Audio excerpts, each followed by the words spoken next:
అండి. అందరూ ఎలా ఉన్నారు? బాగున్నారా? ఈరోజు గోధుమ రవ్వ ఉప్మా ప్రిపేర్ చేశానండి.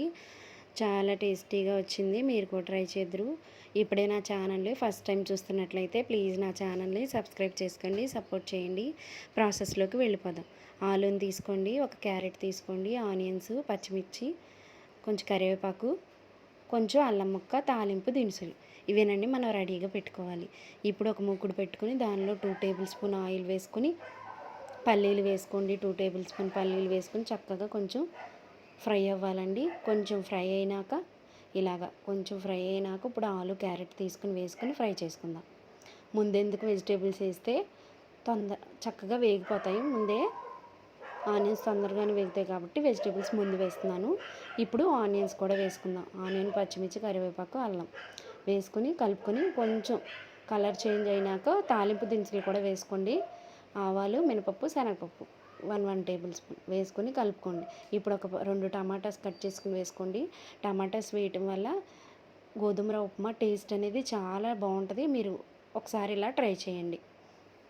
కొంచెం సాల్ట్ వేస్తే టమాటాలు తొందరగా మగ్గుతాయి. 1/2 టేబుల్ స్పూన్ కళ్ళుప్పు వేసాను. నేను ముగ్గురికి చేస్తున్నానండి. క్వాంటిటీకి తగినట్టుగా మీరు వేసుకోండి, సాల్ట్ అడ్జస్ట్ చేసుకుని. ఇప్పుడు మగ్గిపోయినాయి కదండి, మూత పెట్టుకుంటే చక్కగా మగ్గిపోతాయి. ఇప్పుడు మగ్గిపోయాక వాటర్ వేసేసుకుందాం. 1 గ్లాస్కి 2 గ్లాసెస్ ఆఫ్ వాటర్. మనం కొంచెం పొడిగా తినాలనుకుంటే 2.5 వేసుకుంటే కొంచెం చక్కగా ముద్దగా అవుతుంది. చాలా బాగుంటుంది. అలా కూడా ట్రై చేయండి. ఇప్పుడు మూత పెట్టేసుకుంటే 2 మినిట్స్లో వాటర్ అనేది మరిగిపోతాయి. ఇప్పుడు రవ్వ యాడ్ చేసుకుందాం. 1 గ్లాస్కి 2 గ్లాసెస్ వాటర్కి 1 గ్లాస్ రవ్వ వేసేసుకోండి. రవ్వ వేసుకున్నాక కూడా కలుపుకోవచ్చు. ఈ రవ్వ అసలు ఏమి అంటుకోదు. చక్కగా తర్వాత కూడా కలుపుకోవచ్చు. ఇలా కలుపుకొని ఒకసారి పెద్ద మంట పెట్టుకోండి.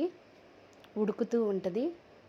కొంచెం దగ్గర పడ్డాక మీడియంలో పెట్టుకుని ఒకసారి మూత పెట్టేసుకోండి. ఇలా అయినాక ఒకసారి మూత పెట్టేసుకుంటే మీడియంలో పెట్టుకుని 2 మినిట్స్ మూత పెట్టుకుంటే ఇదిగోండి ఇలా అవుతుంది. ఇలా అయినప్పుడు ఒక్కసారి కలుపుకుని ఒకసారి కలుపుకుని సిమ్లో పెట్టేసుకుని 2 మినిట్స్ ఉంచితే మూత పెట్టుకుని మనకి ఉప్మా అనేది రెడీ అయిపోతుందండి. ఇంకో 2 మినిట్స్లో రెడీ అయిపోయింది. ఇదిగోండి చూసారా, రెడీ అయిపోయింది ఉప్మా. ఇప్పుడు సర్వింగ్ ప్లేట్లో కూడా సర్వ్ చేసేసుకుందాం. ఈ ఉప్మాలో వెజిటేబుల్స్ అవి మనకు కావాల్సినవి వేసుకోవచ్చు. నేనైతే క్యారెట్, ఆలునే వేసాను, టమాటా వేసాను. మీరు కూడా ఇలా ఒకసారి ట్రై చేయండి. ఈ ఉప్మాని పెరుగు చట్నీతో తింటే చాలా టేస్టీగా ఉంటుంది. ఒకసారి పెరుగు చట్నీ కూడా వేసుకుని ఈ ఉప్మాని ఇలా ట్రై చేసి చూడండి, చాలా టేస్టీగా ఉంటుంది. ఈ వీడియో మీకు నచ్చినట్లయితే ప్లీజ్ నా ఛానల్ని సబ్స్క్రైబ్ చేసుకోండి, సపోర్ట్ చేయండి. Thank you.